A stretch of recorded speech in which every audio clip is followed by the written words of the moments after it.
Bonjour à tous, donc moi c'est Steven, j'ai 22 ans et avec mon cousin Florian qui n'est pas là aujourd'hui mais qui apparaît à l'écran juste à côté de moi, on est parti visiter la zone d'exclusion de Tchernobyl en Ukraine, un voyage inoubliable, notamment de par son histoire, comme vous le savez, une des plus grandes catastrophes nucléaires de tous les temps en 1986, le réacteur 4 qui a explosé, et une ville comme Pripyat de plus de 50 000 habitants qui est devenue déserte en quelques heures.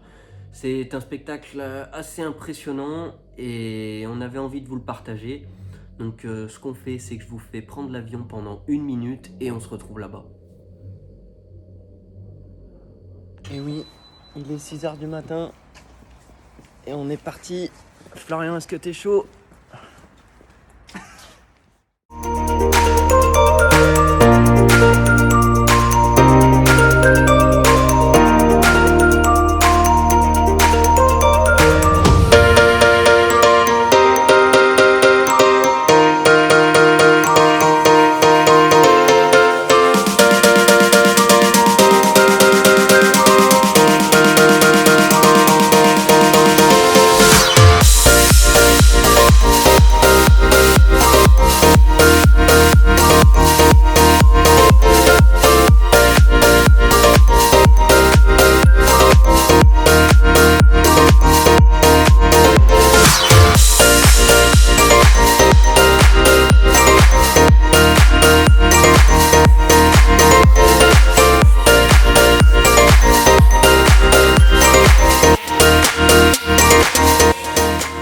Et voilà, nous sommes bien arrivés à Kiev.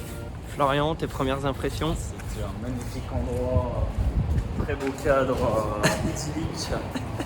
Donc, pour vous expliquer rapidement le déroulement de la journée, c'était une visite guidée au départ de Kiev. Donc, on est parti à 8h du matin dans un minibus avec une dizaine de personnes, la guide et le chauffeur.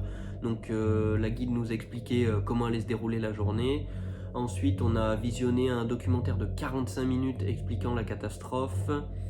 Et arrivé au bout de 2 heures de trajet au premier checkpoint de la zone d'exclusion à 30 km donc de la ville de Pripyat et du réacteur 4 où on vérifie vos passeports, etc. Ensuite, c'est là que le voyage commence et on s'arrête au premier village de Zalicia et je vous laisse découvrir en images.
Du coup, ce qu'elle expliquait, c'était que en fait, les gens qui ont été évacués dans la zone, genre ils ont été mis dans des tout petits logements, tu vois, genre c'était que à la fin. Et du coup, en fait, c'est pour ça qu'il y en a pas mal qui sont revenus ici.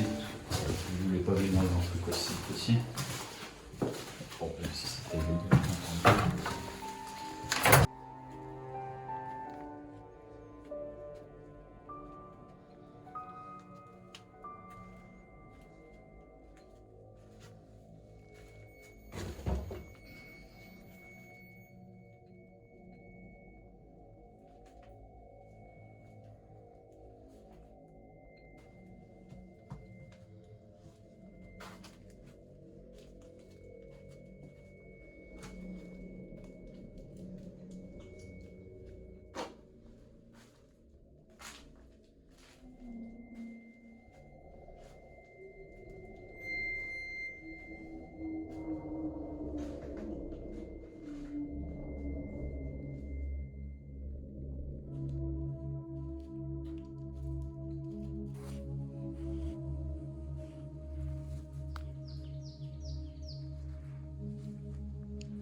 On part de Zalicia et on continue l'aventure direction le radar Douga 1 ou Tchernobyl 2.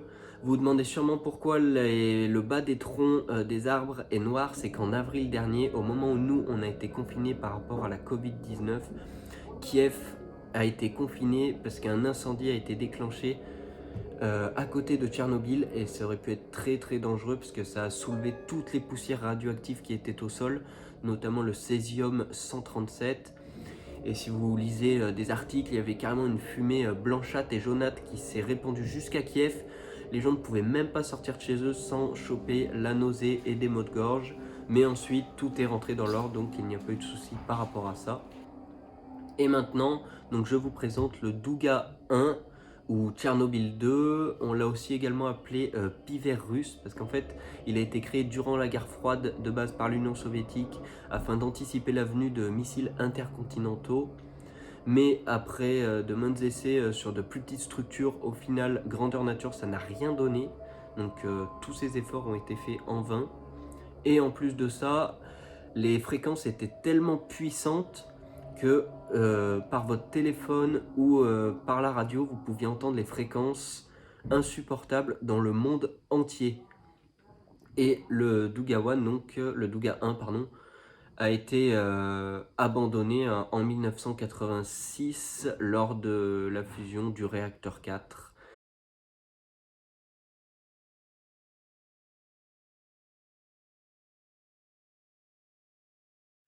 On continue la visite les amis avec un immanquable de cette excursion, c'est bien entendu le réacteur 4. Donc pour vous expliquer rapidement, le cœur de ce réacteur est entré en fusion en 1986 et a explosé, ce qui a provoqué la plus grande catastrophe nucléaire de l'histoire de notre planète.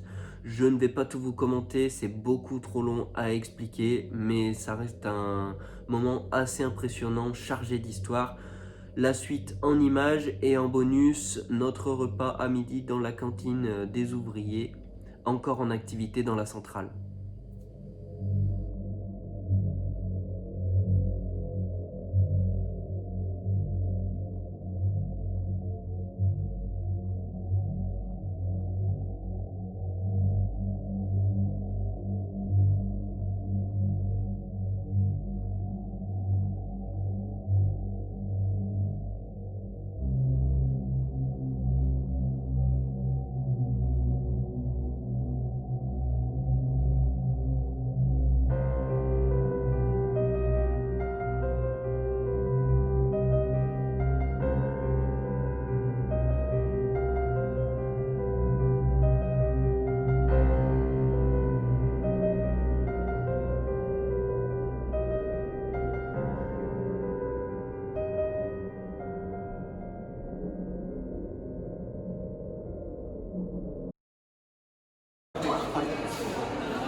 Alors Florian, facile à porter ou pas? Franchement, tranquille avec la soupe, je m'en verse un peu partout sur mon plateau.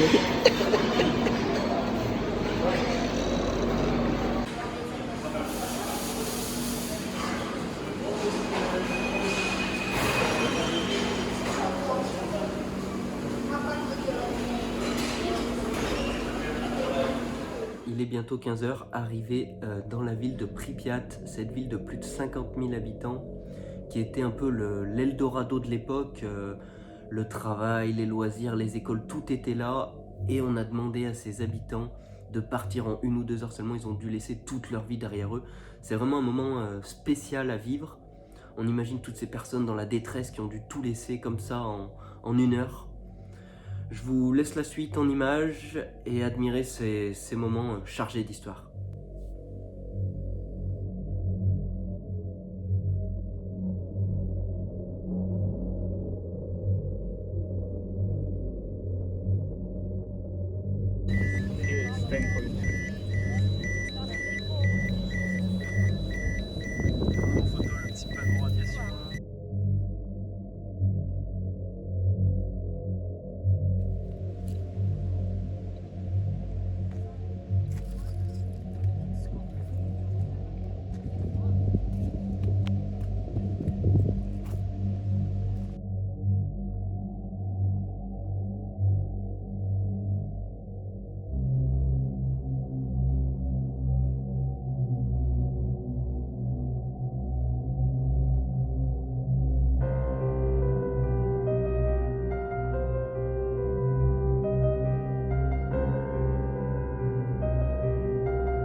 les amis, c'est la fin de cette vidéo. J'espère qu'elle vous a plu et que vous avez pu connaître au mieux un peu plus l'histoire de la catastrophe de Tchernobyl. Je vous invite vraiment à faire un voyage comme ça, c'est très très impressionnant à voir. Je vous mets en description le déroulement de la journée et à très bientôt. Ciao.